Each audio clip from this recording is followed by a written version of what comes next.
The voice note was 9 seconds long, and Uche would play it for the rest of his life. It was his mother. Old voice, careful, the way she talked when she did not want to cry on a recording. Uchenna, it is your mother. it is your mother. I am not begging again. I only want to know if you are alive. If your wife says I should not call, fine. But I am your mother. Call me just once. He did not call.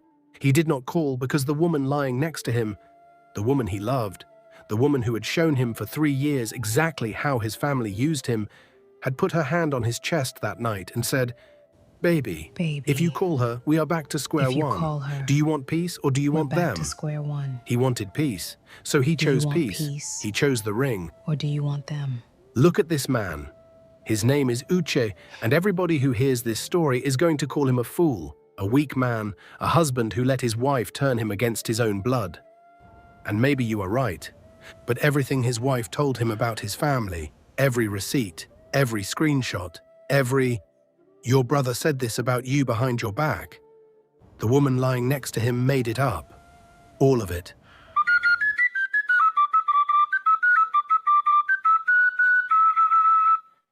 And by the time Uche found out, there was a fresh mound of red earth in his village with his mother's name on it. And the number he refused to call for 2 years had been disconnected for good. Stay with me to the end of this one, because the question I am going to leave you with, you are going to argue about it in your own family group chat tonight. I have watched it happen in this office more times than I can count, and I still do not have a clean answer. My name is Councillor Owumi. Last time a man chose his mother, and it cost him his wife. Some of you typed blood, some of you typed ring. You are still fighting about it in the comments, and I have read every word. So today, the gods of marriage, who have a cruel sense of humor, brought me the exact opposite case. Today, a man chose his wife. He did everything you said the last man should have done. He put his marriage first, he protected his home, he cut off the family that was draining him. And I want to be fair before I begin, because I am always fair in this office. Some families are poison. Some in-laws will bleed a marriage dry and call it love. A woman who protects her home from that is not a villain. Keep that in your mind, because you are going to need it. I just want you to watch how this man's home got protected, and then you tell me what it was really protecting. Sit down. Let me tell you about a marriage. Let me take you back. Good morning. Morning. Off to the farm. Don't go too far, you two. Eziokwu wa siri ike. Anyị ga-emeri ma ọ bụrụ na anyị nọ n'otu. Uchenna Okafor was the first son of a large family from Nsukka, and being the first son of a large Nigerian family is not a position, it is a profession. His father had died when Uche was in university, and the unwritten will of every African family transferred itself automatically. The school fees of 2 younger ones, the roof of his mother's house when it leaked, the hospital bill when an auntie he had met twice fell sick. Uche paid. Uche always paid. And here is the thing you have to understand about him. It's all right. I'll handle it. Because it is his flaw, and it is the door the whole tragedy walks through. Uche could not say no. Not to family, not to friends, not to a stranger with a convincing story. He mistook being unable to refuse for being kind. They are not the same thing. A man who cannot say no does not control where his yes goes. Somebody else always controls it for him. For years that somebody was his family. And it is true, I will not lie to you, they leaned on him hard. His brother Emeka borrowed and forgot to pay back. My first son doesn't say no. He carries everybody. His mother volunteered his money to the village before asking him. He was 34, and he had never once spent a full salary on himself. Hello. Hello. It's nice to meet you. I'm Ndidi. Nice to meet you too. I'm Uche. So when Uche met Ndidi, and Ndidi looked at his life and said, "These people are using you, and nobody is protecting you," she was not lying. That is what made her so easy to believe later, when she started to lie. The best lies are the ones that start as the truth. Ndidi was beautiful, organized and certain. She had opinions where Uche had only apologies. And from the moment she entered his life, she set about doing the one thing no one had ever done for him. She protected him. At first, it felt like being loved for the very first time. It started with things that were, honestly, reasonable. That is the part nobody believes until it happens to them. It never starts with, cut off your family. It starts with one small, sensible, loving request at a time, and not one of them on its own looks like a cage. Uche, Uche, you you cannot cannot keep keep giving giving Emeka Emeka money he money never he pays never back. pays back. Let me handle the Let family me finances, handle the so you family stop being the finances cash so you machine. stop being the cash machine. Reasonable, he agreed, and it was a relief the first month to have someone say no on his behalf. Then, baby, why does your mother call you 5 times a day? It is not normal. Put it on silent during work. I will explain to her. Reasonable enough. He silenced it. Then the screenshots began. Ndidi would come to him, troubled, gentle, holding her phone. I don't want to cause trouble, but your sister put this in the family group. And there it would be. A message from his sister calling Ndidi a gold digger. A voice note where his brother said Uche had changed, that his wife had finished him. A text where his mother said the marriage was a mistake. And Uche's heart would break a little more each time, and he would pull a little further back from the people who apparently were saying these things behind his back. Now, there was one small thing. One night, Uche picked up Ndidi's phone to call an Uber because his own was charging, and he saw she had his sister's number saved twice. Once as Sister Ada, and once, oddly, under a different name, with a small pencil emoji beside it. He asked her about it lightly. Ndidi did not even blink. She said, "Ah, that one. I created a test contact when I was learning to schedule messages for my business. Don't mind me." And she laughed and took her phone back and asked what he wanted to eat. He forgot about it in 4 seconds. Remember it. The pencil. The second contact. We are coming back to it, and when we do, you are going to feel sick. For 3 years, the wall went up, brick by brick, and every brick looked on its own like love. By the 3rd year, Uche had not been home to Nasuka in 18 months. He had not spoken to his brother in a year. And his mother's calls, when they slipped through, made his stomach clench because Ndidi had taught him that those calls were the sound of people who wanted to use him. He thought he was finally free. He did not know he was finally alone. And a man who is finally alone has only one person left to tell him what is true. You have to understand what isolation actually is, because we use the word lightly. Isolation is not just being far from people. It is being far from people who would tell you a different story. By year 3, Ndidi was the only narrator of Uche's life. She told him what his family said. She told him what his friends really meant. She told him who was using him and who was safe. And because she had been right at the very start, about the money, about Emeka, he had handed her the pen completely. And here is where it stopped being reasonable. And Uche could not see the line because he was standing on the wrong side of it.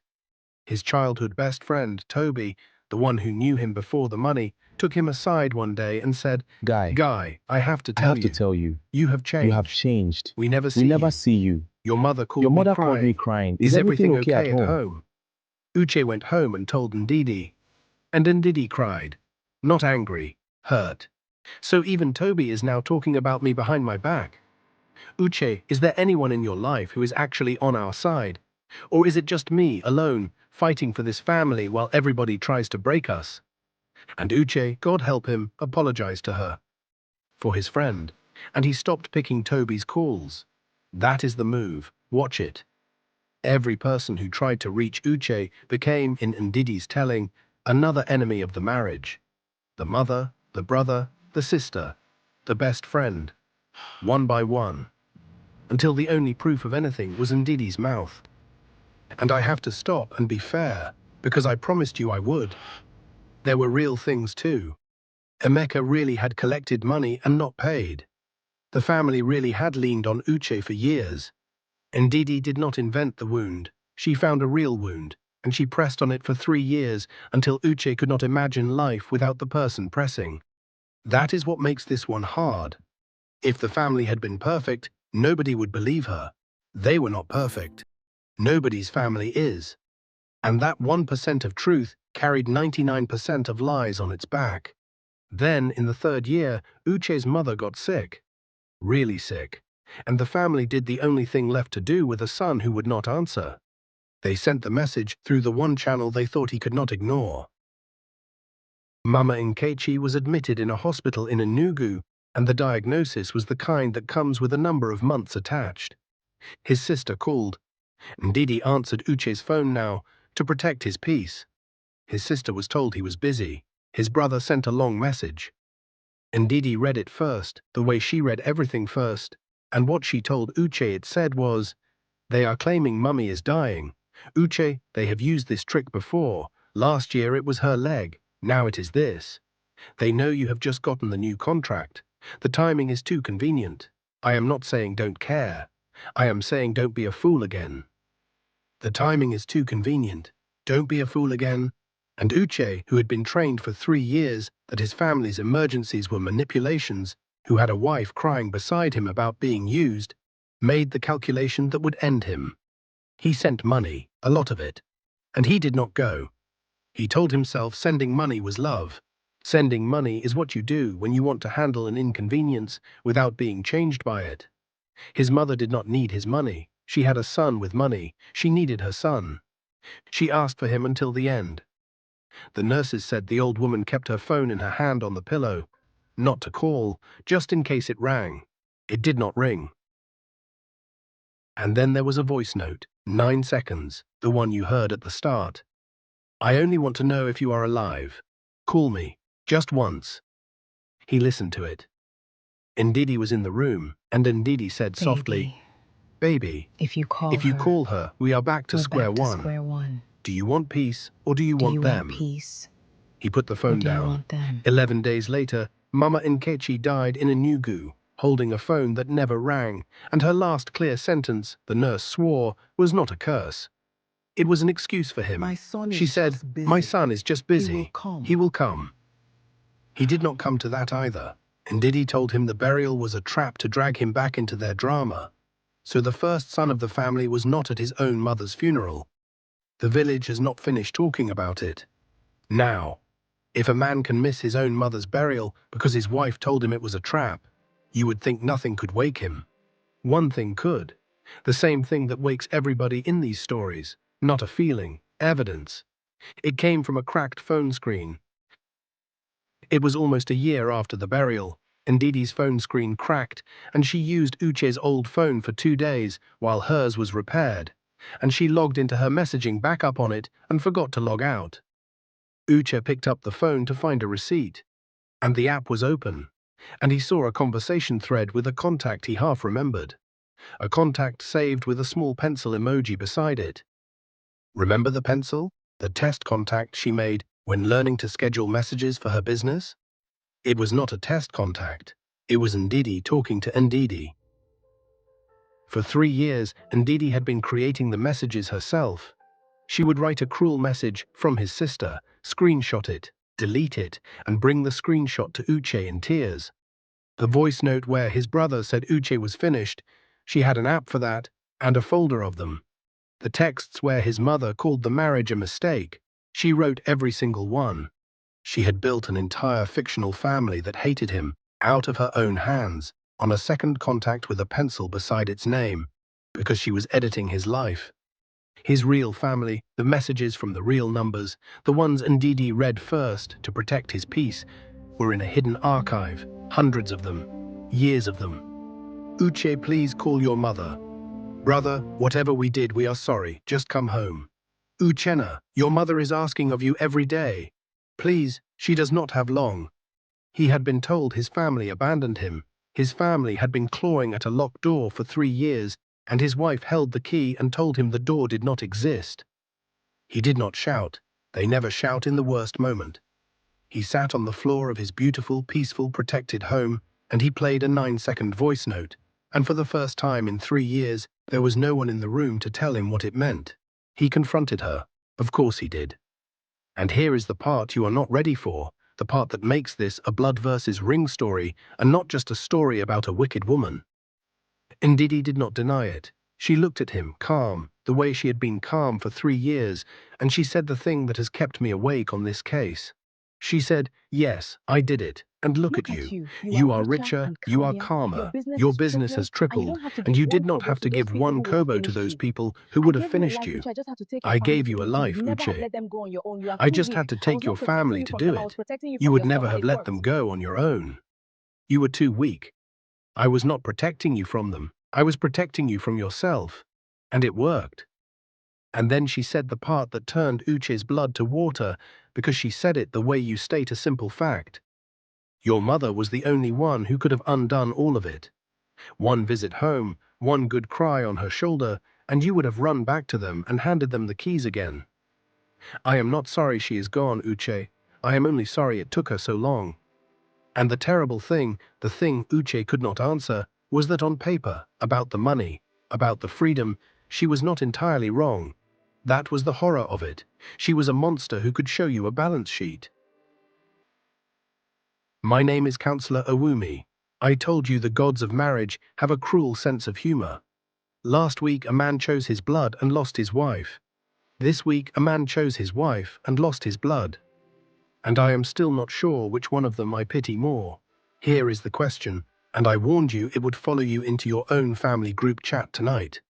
Some of you are going to say Ndidi is the most dangerous kind of evil there is, the kind that wears the face of love, that she did not protect a marriage, she kidnapped a man from his own life, and she let his mother die alone to keep her grip. That a wife who isolates you from everyone who loves you is not building a home. She is building a cage, and Uchi walked into it on his own 2 legs. But some of you, and be honest if it is you, some of you have watched a good man get eaten alive by a family that would not stop taking. Some of you have been the spouse screaming, "They are using you," while the person you love hands over another salary.